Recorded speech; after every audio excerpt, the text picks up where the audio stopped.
हम लोग पढ़ रहे हैं, आज का टॉपिक लगाएंगे क्या? वृत्तीय गति। टॉपिक यही है हम लोगों का आज का, लेकिन वृत्तीय गति के पास जाना है तो थोड़ा सा पीछे से लेकर चल रहे हैं हम लोग। जैसे कि चाल, फॉर्मूला मिल चुका है, क्या था बाबू? क्लास 8 में मैथ में पढ़े, सही बोल रहे हैं बाबू, और यहाँ फिजिक्स में पढ़ रहे हैं, सही है। फिर राशि के बारे में पढ़े थे, राशि जिसमें दिशा भी होता है और साथ में परिमाण भी होता है। तो बताओ कि चाल कैसी राशि होगी, सदिश या अदिश? चाल को किस राशि में रखा गया है? अदिश। चाल एक अदिश राशि है। जितना बात बोलेंगे इस बार ये लास्ट समझो, क्योंकि अब हम लोग यही चीज़ फिर क्लास 11 में पढ़ रहे होंगे। तो उससे पहले जब न्यूमेरिकल्स बनाएंगे बाबू, तो वो तो क्लास 9 में ना बनाना होगा। अब वो वाला न्यूमेरिकल्स हम कभी हल नहीं कर पाएंगे जब हम ये सब चीज़ों को नहीं समझेंगे। चाल एक अदिश राशि है, तो सवाल फिर वही हो जाता है कि हम आखिरकार चाल को अदिश राशि क्यों समझ रहे होते हैं, क्यों चाल एक अदिश राशि होता है? तो राशियाँ दो, पर भौतिक राशि जो है उसको दो कैटेगरी में बांटा गया था, एक सदिश, दूसरा अदिश। क्लियर है यहाँ तक बात?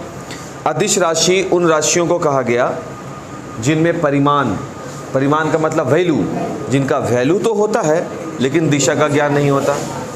एक गाड़ी 700 किलोमीटर प्रति घंटे की रफ्तार से चल रही है। एक ट्रेन, बाबू जैसा फ्रेम चेक कर लेते रहोगे, ठीक है ना? बीच बीच में चल रहा है ना, मैंने दिख रहा होना चाहिए। एक ट्रेन 700 किलोमीटर प्रति घंटे की रफ्तार से गतिशील है, बोल सकते हैं गतिशील है। तो ये जो 700 किलोमीटर प्रति घंटा है, ये किस चीज़ को बता रहा है? चाल को बता रहा है, ट्रेन की चाल को बता रहा है। कैसे मालूम सर? तो क्योंकि चाल बराबर होता है दूरी बटा समय। तो ये तुम देखोगे कि ये किलोमीटर दूरी का प्रतीक है, सही बोल रहे बाबू, और आवर जो है ये किसका प्रतीक है? समय का। हो गया ना, दूरी बटा समय। तो इसका मतलब क्या हो गया? ये किसको बता रहा है? चाल को बता रहा है, 700 किलोमीटर प्रति घंटा।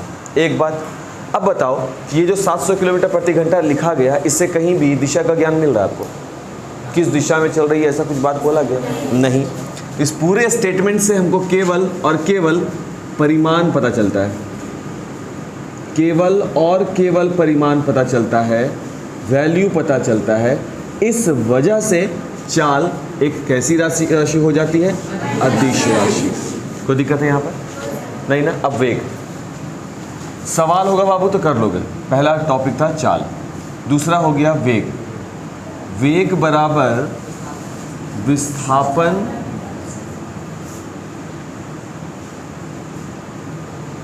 बटा समय। क्लियर बाबू? कोई दिक्कत नहीं?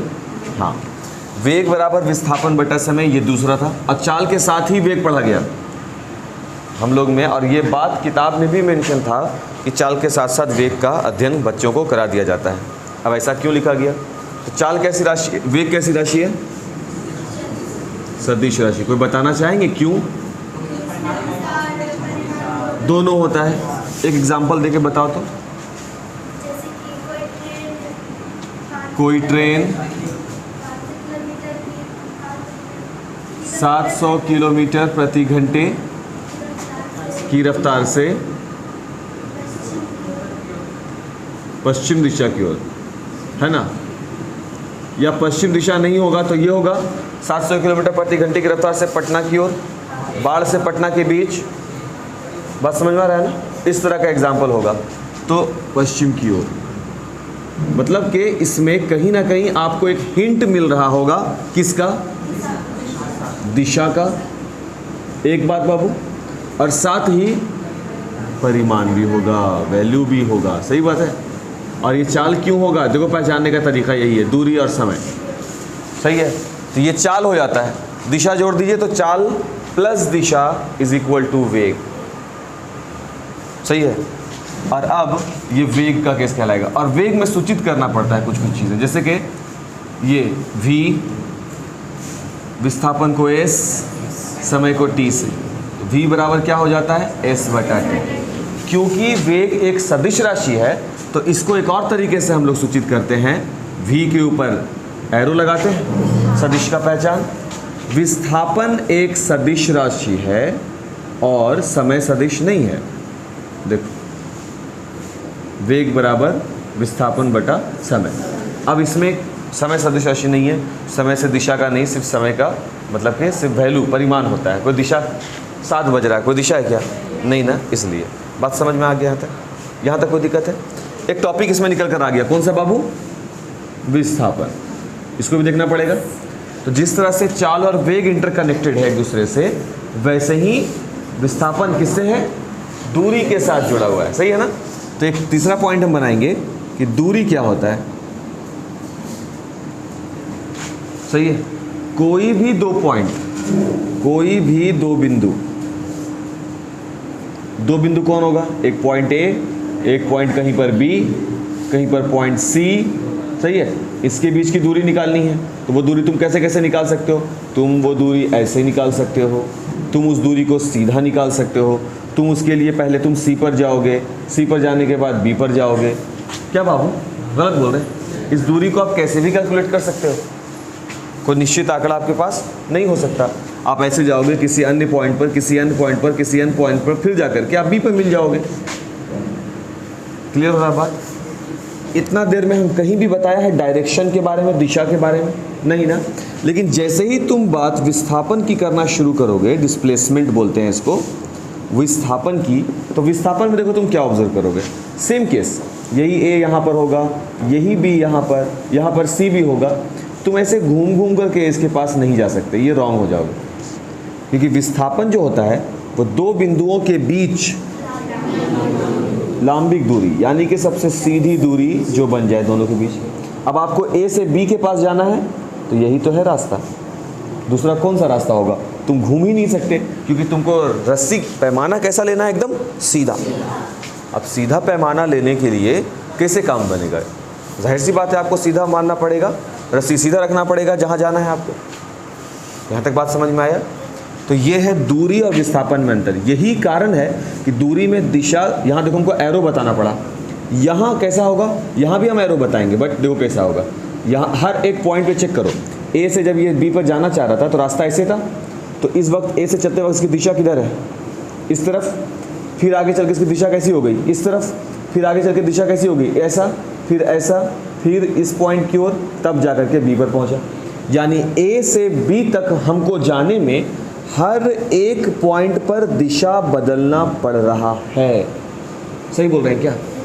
लेकिन यहाँ ए से बी तक जाने में हर पॉइंट पर दिशा एक ही ओर है, दिशा निश्चित हो गई है। और जब दिशा निश्चित हो जाए तब उसको क्या बोलते हैं? विस्थापन। और इंग्लिश में इसको क्या बोलते हैं बाबू? डिस्प्लेसमेंट। क्लियर हो गया बात? सूचित कर रहे होते हैं एस से, क्योंकि यह दिशा निश्चित बता रहा है, इसलिए ये राशि कैसी हो जाएगी? सदिश। इसीलिए तुम यहाँ पर देखोगे एस के ऊपर वेक्टर लगा। चाहे चाल के बारे में बात करें, वेग बात करें, विस्थापन बात करें, ये सब चीज़ कैसे रास्ते के लिए बात हो रहा था कि अगर वस्तु ऐसे सड़क पर चल रहा हो, है ना बाबू? इसी सड़क पर वस्तु ऐसे से चल सकता है या वस्तु ऐसे चल सकता है, ऐसा कुछ बात हो रहा था। तब क्या हो, अभी नोट नहीं करो, फिर सुन लो। तब क्या हो अगर वस्तु वृत्ताकार पथ पर गतिशील हो जाए। वृत्ताकार पथ देखे हो कभी? किसी कोई रास्ता हो जो राउंड हो, आपको गोल से जाना हो, तो इस तरह का रास्ता जो है वो कहलाता है वृत्ताकार पथ। पथ मीन्स होता है रास्ता। फिजिक्स बोलता है कि आप क्यों बंद कर रहिएगा भाई, अपने पोटेंशियल को क्यों बांधोगे? जब समझ सकते हो किसी चीज़ को, थोड़ा ढंग से देख सकते हैं ना। जैसे चाल क्लियर था, पढ़ चुके हैं पहले भी। वेग क्लियर था, तो चाल और वेग साथ साथ पढ़ते हैं। चाल एक अदिश राशि है, वेग एक सदिश राशि है। वेग में समय भी होगा और समय बोलते हैं परिमाण भी होगा और दिशा भी होगा। चाल जो है उसमें केवल और केवल परिमाण होगा, दिशा नहीं होगा। ठीक इसी प्रकार से दूरी और विस्थापन है। दूरी में परिमाण भी होगा। हम इसको देखो, ध्यान से देखो, अगर यहाँ तो दूरी अगर मान लो यहाँ है तो हम इसको बोल सकते हैं कि ये जो ए से बी तक चलना पड़ा वो 700 किलोमीटर चलना पड़ा। ठीक है, इसको बोलेंगे 700 किलोमीटर चलना पड़ा, कहाँ से कहाँ तक, ए से बी की ओर। तो तुम यहाँ पर देखोगे कि हम यहाँ पर परिमाण का भी इस्तेमाल कर रहे हैं, बोल रहे हैं ना, साथ में ए से बी की ओर, यानी दिशा भी उसको दे रहे हैं, दोनों काम कर रहे हैं उसके लिए, समझे, यही फ़र्क है। क्लियर। अब आते हैं वृत्ताकार पथ पर। तब क्या होगा अगर पिंड सीधे रास्ता से, यानी जो हम लोग चलते हैं ऐसे, इस रास्ता में ना चलते हुए वो राउंड चक्कर लगा रहा हो, ये तो बाबू जब वृत्ताकार पथ पर गतिशील होगा तो वृत्त के लिए कुछ चीज़ें हमको बिल्कुल मालूम होती हैं, जैसे कि एक केंद्र, कोई दिक्कत नहीं है समझने में, केंद्र है तो सेंटर बोलते हैं, तो सी से सूचित कर देते हैं इसको, सही है। और कुछ नहीं तो उस पथ का एक चीज़ तो और होगा जिसको हम लोग क्या बोलेंगे, त्रिज्या बोल सकते हैं, सही है। मान लेते हैं, ध्यान से देखो, अब जो पिंड है जो चलेगा वो कहाँ से चलेगा, इसी पर दौड़ेगा ना, ऐसे, यही रास्ता है ना बाबू, ऐसे चलेगा वो। इस रास्ता पर मान लेते हैं कि नगमा चल रही है, ध्यान से समझते हैं इस चीज़ को। पॉइंट वहाँ शुरुआत में नगमा किस जगह पर खड़ी है, यहाँ 1 हम इसका नाम दे दिए, ठीक है। ये पहला पॉइंट है, हम इसको बोल दिया कि ये शुरुआत में, प्रारंभ में यहाँ पर है, कोई दिक्कत। कुछ देर के बाद ये चलते हुए कहाँ पहुँच गई, इस पॉइंट पर पहुँच गई, तो ये हो गया पॉइंट नंबर 2 पहुँच जाती है। अब जब वो यहाँ से पहुँचेगी तो उसको हम केंद्र से मिलाते हैं, ये मिल गया पॉइंट नंबर 2, कोई दिक्कत। अब ध्यान से बात को समझोगे बाबू, विस्थापन बोलते हैं जब हम हम यहाँ पर खड़े हैं, यहाँ से हम वहाँ चले जाएं तो इन दोनों पॉइंट के बीच का जो डिफरेंस होगा, दूसरी स्थिति माइनस प्रारंभिक स्थिति, इसी को बोलते हैं ना विस्थापन। अंतिम स्थिति माइनस प्रारंभिक स्थिति इज इक्वल टू विस्थापन। तो नगमा जो है वो पॉइंट 1 से चलकर पॉइंट 2 पर चली जाती है, तो नगमा के लिए जो विस्थापन होगा उसको हम किससे सूचित करेंगे, एस से, कोई दिक्कत नहीं। नगमा का विस्थापन यहाँ से निकाल सकते हैं, इस तरह का जो विस्थापन, देखो यहाँ पर बाबू, अब तक तुम विस्थापन को सीधे मानते आए हो ना, अब विस्थापन कैसे यहाँ पर मिलेगा, देखो यही रास्ते हैं, इस पर मिलेगा, क्लियर है। इस तरह के विस्थापन को हम लोग बोलते हैं कोणीय विस्थापन, इसको रेखीय विस्थापन, ये रेखा पर बना। और एक और चीज़ आता है बाबू, वो भी थोड़ा बताना पड़ेगा कि ये चाहो तो तुम ऐसे समझो, और नहीं तो यहाँ पर एक एंगल भी बना, इस एंगल को क्या बोला जा रहा है, थीटा। क्यों बना, देखो सुबह में तुम सूरज को देख रहे हो यहाँ पर ऐसे, ठीक है, सूरज उठ करके दोपहर तक में ऐसा हो जाता है, तो पहले यहाँ था सूरज, बाद में ये सूरज ऐसे से उठते उठते उठते यहाँ पर आ गया, बोलते हो ना। सूरज कितना डिग्री ट्रैवल किया, तो हम बोलेंगे, मान लेते हैं पहले क्षैतिज में था, अभी वो परपेंडिकुलर पे चला गया, तब वो 90 डिग्री का एंगल बना रहा है। सूरज का विस्थापन कोण कितना हो गया, विस्थापन कोण का मतलब पहले 0 डिग्री पे, क्योंकि आपका आँख भी ऐसे ही देख रहा है, सूरज भी यहीं पर है, ध्यान से देखो ना बाबू, हम समझाते हैं। देखो यहाँ पर सूरज है शुरुआत में, तो यहाँ से यहाँ तुम देख सूरज है, और तुम्हारा देखने का लाइन भी कहाँ है, यही है, तो दोनों रेखा के बीच का कितना मुंह खुला, कुछ भी नहीं ना खुला, तो एंगल कुछ बना क्या, कोण बना क्या, कुछ क्या नहीं बना, कोई एंगल नहीं। लेकिन अगर यही पॉइंट सूरज यहाँ चला जाए तो सूरज कहाँ से कहाँ तक गया, तो पहले 1 पॉइंट पर था, अभी कहाँ पे चला गया, ये 2 पॉइंट पे चला गया। इतना बात समझ में आया। अब ये जो 1 से 2 पर गया, तो इसके विस्थापन को आप लिख सकते हैं 2 - 1, अंतिम स्थिति माइनस आरंभिक स्थिति। और नहीं तो यही विस्थापन कोणीय विस्थापन के रूप में भी निकाला जा सकता है, यानी कोण में आया हुआ अंतर, कोण में आया हुआ फर्क। कितना डिग्री का हो गया कोण, ये मान लेते हैं कि ये 60 डिग्री पर चला गया, मान लेते हैं, सही है। तो शुरुआत में कोण कितना डिग्री था, 0, अभी कोण कितना डिग्री हो गया, 60। तो कोणीय विस्थापन, ये कौन सा विस्थापन था, रेखा में होने वाला विस्थापन, तो इसको नाम क्या दिया गया, रेखीय विस्थापन। ये कौन सा विस्थापन है, कोणीय विस्थापन, थीटा है ना, इसको क्या बोला जाएगा, कोणीय विस्थापन। अब कोणीय विस्थापन का मतलब सिंपल सा है, रेखा में जब विस्थापन निकालते हो तो क्या लिखते हैं, S बराबर अंतिम स्थिति माइनस आरंभिक स्थिति, लिखते हैं ना। ठीक इसी तरीके से अगर कोण में निकालना चाहोगे तो कोण में विस्थापन क्या होगा, तो कोण में विस्थापन इज इक्वल टू, उसको हम इससे सूचित करेंगे, बाद में हम समझाते हैं क्या है ये। तो अंतिम स्थिति क्या है, कोण अभी कितना बना, माइनस, शुरुआत में कोण क्या था, बस समझ में आ रहा है? जिस तरह से अंतिम स्थिति माइनस आरंभिक स्थिति हो सकता है, इसी तरह से अंतिम कोण माइनस आरंभिक कोण भी हो सकता है। सही है भाई, देखने का तरीका है ना दो अलग अलग तरीके से। आप चाहो तो इस पॉइंट के ज़रिए पहचानो, पॉइंट यहाँ से यहाँ तक नगमा गई, और नहीं तो यहीं पर अगर आप देखो तो नगमा को पहले आप ऐसे देख रहे थे, यहीं पर थी तो 0 डिग्री, फिर नगमा को आगे देखे तो 60 डिग्री थी। इतना तो हो सकता है। यहाँ पर एस को हम बोल रहे हैं रेखीय विस्थापन और थीटा को हम बोल रहे हैं कोणीय विस्थापन। अब विस्थापन मिल गया, मान लेते हैं कि नगमा पॉइंट 1 से 2 तक t समय में जाती है। लिखेंगे हम यहाँ पर, माना कि नगमा 1 से 2 तक कितने समय में ट्रैवल करती है? t समय में जाती है।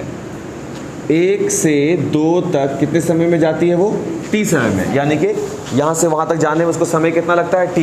तो क्योंकि ये विस्थापन है रेखीय, तो हम क्या रेखीय वेग निकाल सकते हैं? रेखीय वेग, तो वेग बराबर क्या फॉर्मूला होता है? विस्थापन बटा समय। लेकिन आगे शब्द कौन सा जुड़ गया? रेखीय। तो जाहिर सी बात है विस्थापन के साथ भी जुड़ जाएगा रेखीय विस्थापन। देखो समझने लगे ना ये सब चीज़, कोई ज़्यादा भारी नहीं है। रेखीय विस्थापन अब बटे नगमा के द्वारा लिया गया समय। अब रेखीय विस्थापन कितना है देख लो, रेखीय विस्थापन कितना है? s। समय कितना है? t। और वेग को आप किससे सूचित करते हो? v is equal to s बटा t। s के ऊपर भी एरो लगा देते हैं बाबू, सदिश राशि की, कोई दिक्कत? अब यही केस कोणीय के साथ भी काम करेगा। देखो कैसे, माना कि नगमा थीटा कोणीय कोण बन रहा है ना बाबू, इसलिए कोणीय विस्थापन। ये रेखा है ना बाबू, इसलिए रेखीय विस्थापन। समझ रहे हो अंतर? हाँ, थीटा कोणीय विस्थापन कितने समय में ट्रैवल करती है? t समय में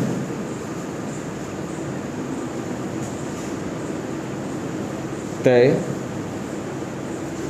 करती है। अगर ऐसा है तो इसके लिए निकालेंगे क्या बाबू? कोणीय वेग। कोणीय विस्थापन तो मिल नहीं गया बाबू, कोणीय विस्थापन मिल चुका है, तो हम लोग निकाल रहे हैं कोणीय वेग। तो कोणीय वेग बराबर क्या होता है? विस्थापन बटा समय। तो कोणीय वेग बराबर कोणीय विस्थापन अब बटे समय। अब यही जो कोणीय वेग है इसको सूचित किया जाता है इस सिंबल से, और इस सिंबल को बोलते हैं OMEGA। क्या हो गया? ओमेगा। इसी सिंबल को बोल रहे होते हैं ओमेगा। कुछ करने की ज़रूरत नहीं है, बस W लिखना है, इस W को थोड़ा सा इधर मोड़ देना है, इस W को थोड़ा सा इधर मोड़ देना है, बन गया ओमेगा। क्लियर? ओमेगा का सिंबल इसको बोलते हैं। तो ये हो गया कोणीय वेग इज इक्वल टू कोणीय विस्थापन। कितना है बाबू कोणीय विस्थापन? थीटा। थीटा। समय कितना है बाबू? t। ये भी हो गया, ये भी हो गया। बात समझ में आया यहाँ तक? तकलीफ नहीं। अब अगर मात्रक वगैरह ढूंढोगे कि किसका क्या मात्रक होता है, तो ये जो हो गया रेखीय वेग, इसका मात्रक क्या होगा? तो बाबू विस्थापन का मात्रक क्या होता है? मीटर। मात्रक पढ़े हम लोग, दूरी होता है ना, विस्थापन भी दूरी ही तो है, और दूरी का मात्रक क्या होता है? मीटर। ये हो गया मीटर। और समय का मात्रक क्या होता है? सेकंड। तो इसका मतलब है कि रेखीय वेग भी, रेखीय वेग ये जो है इसका भी मात्रक क्या हो जाएगा? मीटर प्रति सेकंड या मीटर सेकंड इनवर्स लिख सकते हैं। इसका भी वही है। थीटा का मात्रक क्या होता है? कौन बताएगा? थीटा का मात्रक कौन का? रेडियन। नाम सुने हो? तो फिर समय का मात्रक सेकंड, इसको हम बोलेंगे रेडियन प्रति सेकंड या रेडियन सेकंड इनवर्स। क्लियर हो गया? तो तुम्हारे पास क्या क्या मिल गया? तुमको मात्रक भी मिल गया, कोणीय वेग को तुम आज देख लिए, कोणीय वेग का फॉर्मूला तुम देख लिए, सही है। तुम रेखीय विस्थापन देखे तो रेखीय वेग के फॉर्मूला को देखे। क्या क्या डिस्कस किए? अभी हम लोग डिस्कस किए हैं कि वृत्तीय गति के बारे में। अच्छा, वृत्तीय गति किसे कहते हैं, प्रश्न आ गया। तो सिंपल, समय के साथ साथ जो वृत्ताकार पथ पर गतिशील दिखला रही, वृत्ताकार पथ होना चाहिए, निवृत्त होना चाहिए, क्योंकि वृत्तीय गति में विस्थापन का जिक्र होने वाला है, वेग का जिक्र होने वाला है। इसीलिए इस टॉपिक पर जाने से पहले हम थोड़ा सा बात कर लिए किस पर, चाल पर। चाल बराबर दूरी बटे समय, समय के सापेक्ष तय की गई दूरी चाल कहलाती है। चाल एक अदिश राशि है। क्यों अदिश राशि है? क्योंकि चाल में दिशा का ज्ञान नहीं होता, चाल में केवल परिमाण होता है। यहाँ देख लीजिए एग्जाम्पल, 700 किलोमीटर प्रति घंटा, ये चाल क्यों हुआ? क्योंकि चाल जो है वो दूरी और समय का अनुपात होता है। तुम देख लो दूरी और समय दोनों है, इसलिए ये चाल दिया गया है। ऐसे भी पहचाना जाता है चाल को, और इसमें कहीं भी तुम समय नहीं देखोगे। और जैसे ही इस वैल्यू में समय के साथ इसको जोड़ दिया जाएगा तो ये क्या बन जाएगा, वेग। इसलिए वेग बराबर विस्थापन बटा समय होता है। विस्थापन में दो निश्चित बिंदु होता है। नगमा का जो चाल था, ध्यान से समझो, नगमा जो चल रही थी एक्चुअल में उसका वेग किस दिशा की ओर है, देखो यहाँ पर ऐसा है, फिर इस पॉइंट पर फिर बदला, देख लो इधर हो गई, यही ना बदला बाबू। अगले पॉइंट पर वो फिर बदल गया, देखो यहाँ हो गया। अगले पॉइंट पर वो फिर बदलेगा, इधर हो जाएगा। अगले पॉइंट पर वो फिर ऐसे हो जाएगी। समझ लो, हम लोग इस चीज़ को भी ऑब्जर्व कर रहे हैं, तो इसको भी हम लोग पढ़ेंगे अभी कि आखिर ये हर पॉइंट पर इसकी दिशा जो बदल रही है तो ये क्या प्रभाव डालेगा। लेकिन हर पॉइंट पर दिशा तो बदली, लेकिन हमको दो निश्चित बिंदु के बीच की दिशा के बारे में बात होगी। पॉइंट नंबर 1 और पॉइंट नंबर 2, सिर्फ इनके बीच में तो दो बिंदु डिफाइंड है, तो विस्थापन के बारे में बात होगा। निश्चित बिंदु हो गया, सही है बात। दो निश्चित बिंदु के बीच ये जो है इसका जो डिस्टेंस कवर हुआ, दूरी कवर हुआ निश्चित बिंदु के बीच, उसको कौन से नाम से पुकारा गया, रेखीय विस्थापन। आप चाहो तो विस्थापन को ऐसे ऑब्जर्व करो, और नहीं तो फिर ये देखो कि रेखा कितना विस्थापित हुई।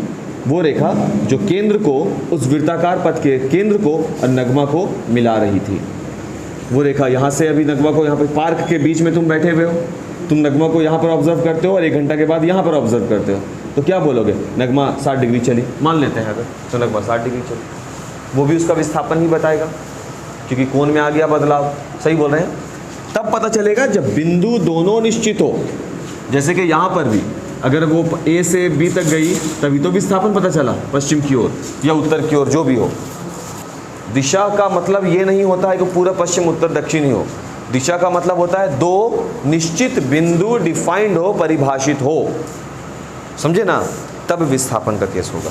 क्लियर है बात यहाँ तक। इसके बाद हम दूरी को देखा। दूरी का मतलब था सिर्फ हर, देखो यहाँ पे A से B तक जाना था तो वो ये रास्ता भी अपना सकता है, और इस रास्ता को अपनाने के कारण हर एक पॉइंट पर इसकी दिशा बदलते चली गई, दिशा परिभाषित नहीं हुई। इस वजह से हम कह सकते हैं कि यह एक अदिश राशि है। यह का मतलब दूरी, दूरी एक अदिश राशि है। विस्थापन बताने के लिए हमको दो बिंदु को परिभाषित करना पड़ा। वो दोनों बिंदु कौन है, A और B, बाढ़ और पटना। समझ रहे हो ना। यहाँ से, अब यहाँ से बाढ़ और पटना के बीच कोई सीधी दूरी नहीं है, वहाँ भी ऐसे से ही ट्रेन जाएगा। लेकिन आपको मालूम है कि आप चल कहाँ से रहे हो, सोर्स मालूम है, डेस्टिनेशन मालूम है, कहाँ से चलना तुमको प्रारंभ करना है, कहाँ पर तुमको पहुँचना है, यह बिंदु तुम्हारे सामने क्लियर है। क्लियर है बात। बहुत भारी टॉपिक लग रहा है ये, क्या जी, नहीं ना, ठीक ठाक। आगे तो विस्थापन, इसलिए विस्थापन को हम कैसी राशि बोलते हैं, सदिश राशि, और इसके ऊपर हम क्या लगा देते हैं, कैप, ऐसा वाला एरो। तो फिर अब जब इतना हो ही गया था ट्रेलर, तो हम बोला चलो वृत्ताकार पे आ जाओ, वृत्ताकार पथ पे। अब वृत्ताकार पथ पे गतिशील होंगे तो बेसिक चीज दो है, एक रेखीय विस्थापन, कोणीय विस्थापन। रेखा के आधार पर विस्थापित हुआ है वस्तु तो रेखीय विस्थापन, कोण के आधार पर वस्तु विस्थापित होती है, विस्थापित का मतलब अपने स्थान को परिवर्तित करती है, तो वह कोणीय विस्थापन होगा। अब क्योंकि विस्थापन आपको मिल चुका है, अगर इसको समय से तुलना कर दो, समय की सापेक्षता के पास लेकर जाओ, समय के साथ साथ लेकर के जाओ, तो तुमको वेग पता चलेगा। वेग बराबर क्या होता है, विस्थापन बटा समय। अब ये कैसा वेग होगा, क्योंकि हम रेखा पर दौड़ रहे हैं तो रेखीय वेग होगा। तो रेखीय वेग बराबर रेखीय विस्थापन बटा समय। क्योंकि हम एंगल के हिसाब से देख रहे हैं, कोण के हिसाब से देख रहे हैं, तो कोणीय वेग होगा। कोणीय वेग बराबर कोणीय विस्थापन बटा समय। लॉजिक तो सेम है ना, विस्थापन बटा समय। क्या बाबू गलत बोल रहे हैं, मात्रक। तो विस्थापन का मतलब हो गया दूरी, और दूरी का मात्रक होता है मीटर, समय का मात्रक होता है सेकंड, तो हो गया मीटर प्रति सेकंड। क्लियर है बात। जिसका नहीं है वो बाबू नोट कर लो इसको। क्लियर है बात। आगे बढ़े। अब देखो नगमा के चाल में हम कुछ तब्दीली ला रहे हैं, ध्यान से बाबू। एक पॉइंट से 2 पॉइंट तक चली, ये उसका विस्थापन, रेखीय विस्थापन नंबर 1। एक पॉइंट से 2 पॉइंट पे चली तो कोणीय विस्थापन नंबर 1।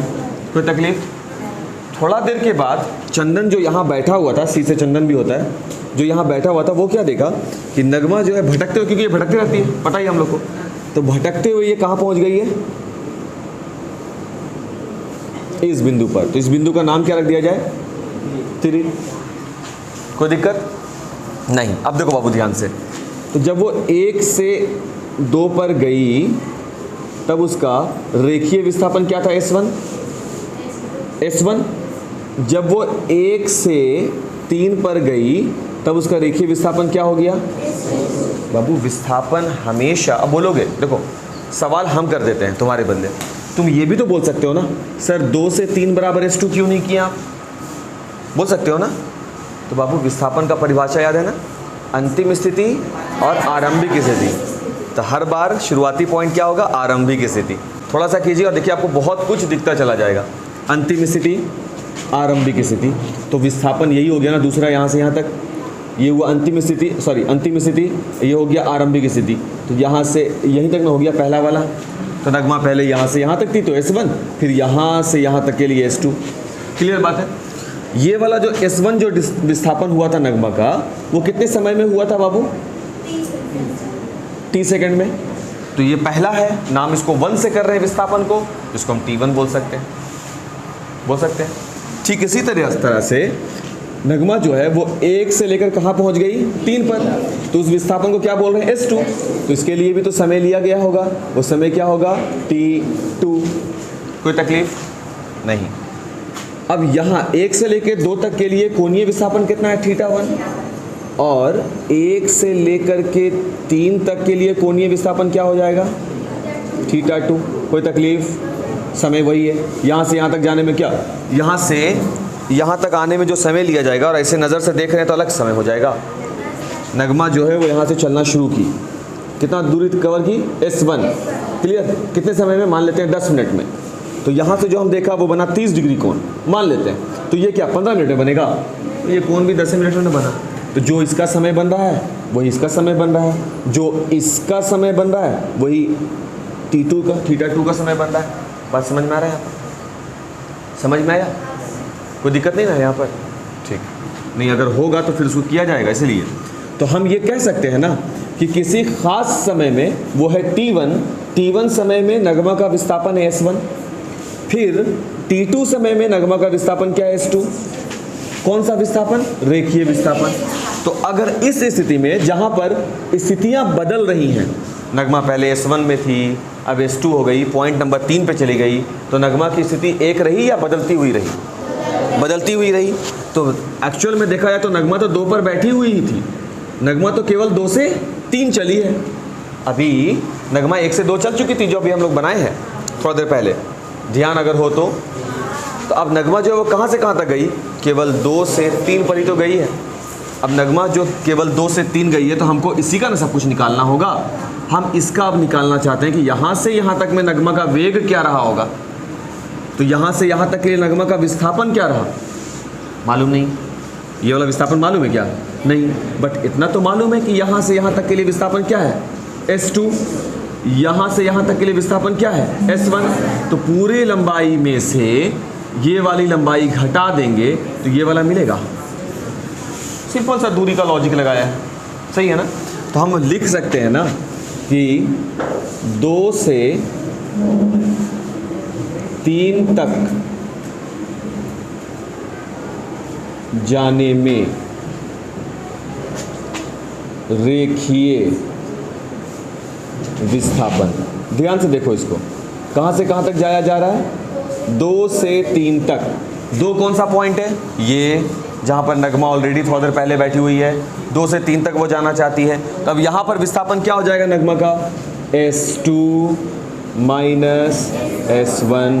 ये बिल्कुल वैसा है बाबू, एक पूरा लाइन है, यहाँ से यहाँ तक की लंबाई S2, यहाँ से यहाँ तक की लंबाई S1, तो इसकी लंबाई कितनी? S2 minus S1। वो सीधी रेखा में ना होते हुए गोल में है, कोई तकलीफ नहीं। 2 से 3 तक जाने में रेखीय विस्थापन इतना, ठीक है भाई। तो 2 से 3 तक जाने में लगा समय वो कितना हो जाएगा, देखो ध्यान से। अब 2 से 3 तक जाने में कितना समय लगेगा, तो सिंपल सा जवाब होगा सर 1 से 3 तक जाने में जो समय लगता है उसमें से घटा देंगे 1 से 2 तक जाने में लिया गया समय। क्या सही बोल रहे हैं? यहाँ से मार्केट जाने में हमको 5 मिनट लगता है, जबकि यहाँ से वो प्लेग्राउंड जो है वहाँ तक जाने में हमको 2 मिनट लग जाता है। तो प्लेग्राउंड से मार्केट जाने में कितना टाइम लगेगा भाई? 5 में से 2 घटा देंगे, 3 मिनट लगेगा। एग्जैक्टली 3 मिनट, सही बोल रहे हैं। बस वही काम कर रहे हैं। यहाँ से यहाँ तक जाने में T2 सेकंड लगता है, या T2 मिनट लगता है, या T2 घंटा लगता है। यहाँ से यहाँ तक जाने में T1 लगता है। तो क्यों ना पूरे समय में से इस समय को हटा दें, तो ये वाला समय मिलेगा। झमेला खत्म हो गया। क्लियर? समय भी मिल गया। अब देखो ये दोनों, ये जो पूरा कर्मकांड किया गया है, ये पूरा का पूरा जो कर्मकांड किया गया वो किसके लिए किया गया?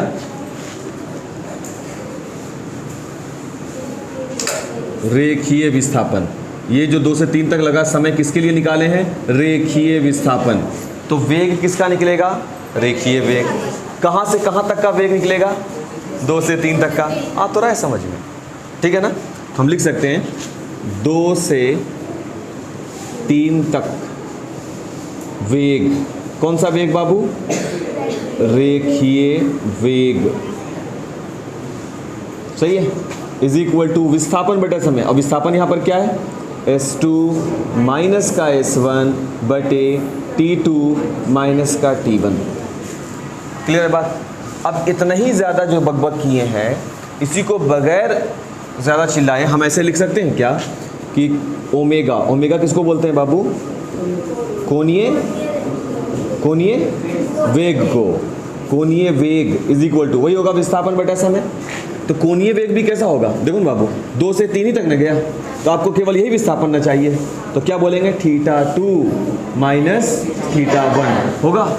इसको हम डायरेक्ट लिख दें यहाँ पे, θ2 माइनस का θ1 बटे समय क्या? वही T2 माइनस का T1। उसी प्रकार ये निकल सकता है, इसी प्रकार ये भी निकल सकता है। कोई तकलीफ यहाँ तक नहीं ना? बात समझ में आया ये कैसे कैलकुलेट हुआ?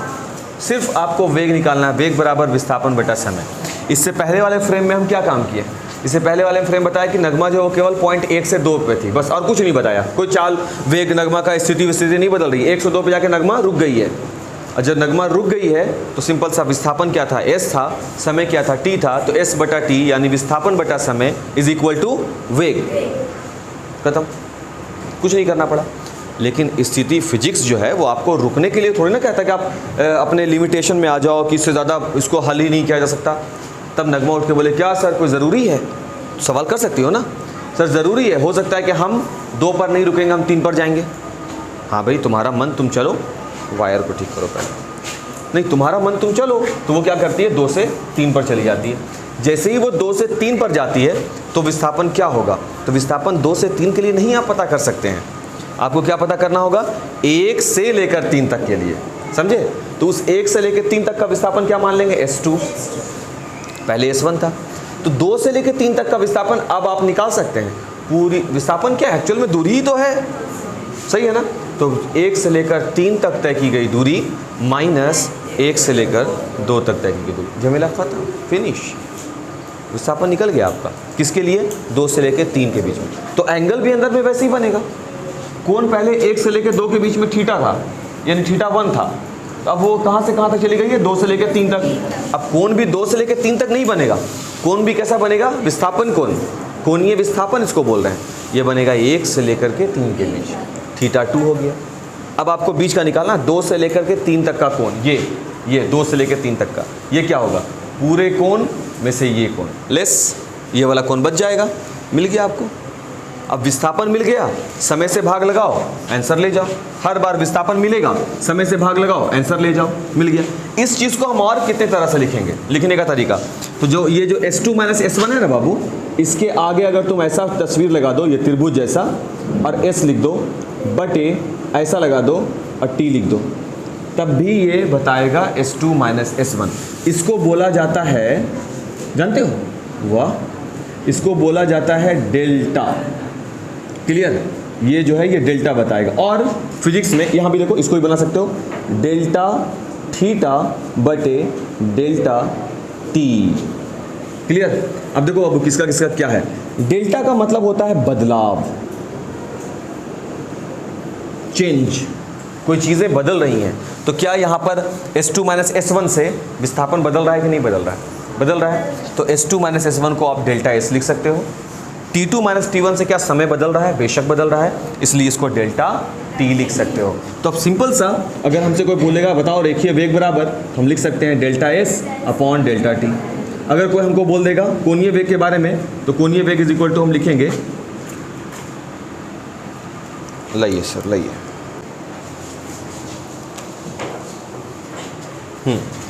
कोणीय वेग बोलेगा तो उसको हम लिख सकते हैं delta theta upon delta T. Clear है। इसको हम क्या बोलेंगे? बदलाव। किस में बदलाव? समय के सापेक्ष विस्थापन। तो वेग हुआ ना, खत्म हो गया। कैसा लगा टॉपिक? मुश्किल था? कोई भी सवाल है तो तुम पहले सवाल कर लो, उसके बाद वीडियो तो रहेगा ही, पहले सवाल देख लो, कोई भी क्वेश्चन हो तो, क्योंकि टॉपिक अभी है, कल भी चलेगा टॉपिक, बट अभी अगर सवाल है तो देखो।